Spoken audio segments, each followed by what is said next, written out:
રાજ્યની બધી જ મહિલાઓ વતી મેં જોયું છે, મને અનેક લોકોએ ફોન કર્યો હતો કે આ 6 વર્ષની આટકોટની દીકરી જોડે જે ઘટના બની છે,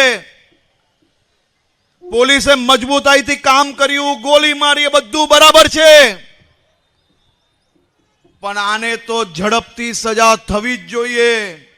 સરકાર આ કેસને પેપરોમાં આવતું બંધ થાય ને ભૂલી ના જાય, તેની જવાબદારી તમારી છે.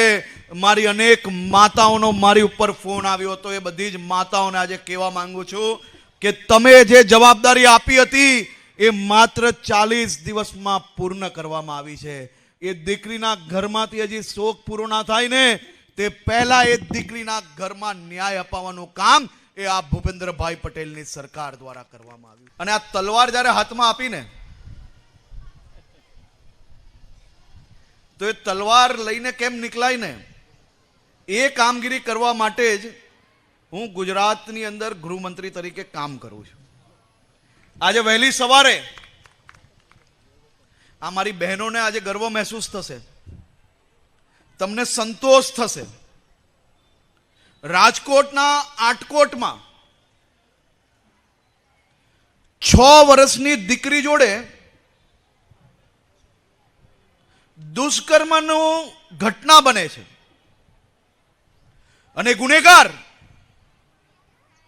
જ્યારે પોલીસથી ભાગવા અને હુમલો કરવાની કોશિશ કરે તો પોલીસ દ્વારા એની ઉપર પગ પર ફાયરિંગ કરવામાં આવે અને માત્ર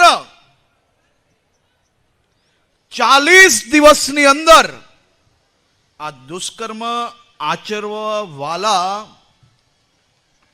આ ગુનેગારને ફાંસીની સજા અપાવીને અહીંયા આવ્યો છું. સ્પષ્ટ સંદેશ છે કે આ રાજ્યની દીકરીઓ,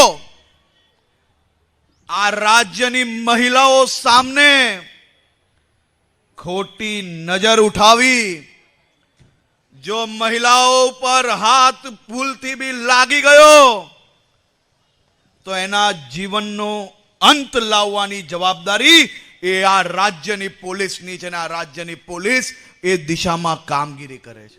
આ મારી અનેક માતાઓ અહીંયા બેઠી છે અને આ સ્થળ તો હું એવું માનું છું કે દીકરીઓની સામે ઘટના બની હોય ને ન્યાય અપાવવાનું હોય ને ન્યાય અપાવ્યું હોય તો આ સ્થળ પોલીસ, ન્યાયતંત્ર અને વકીલોને અભિનંદન આપવા માટેનું સૌથી મોટું સ્થળ છે.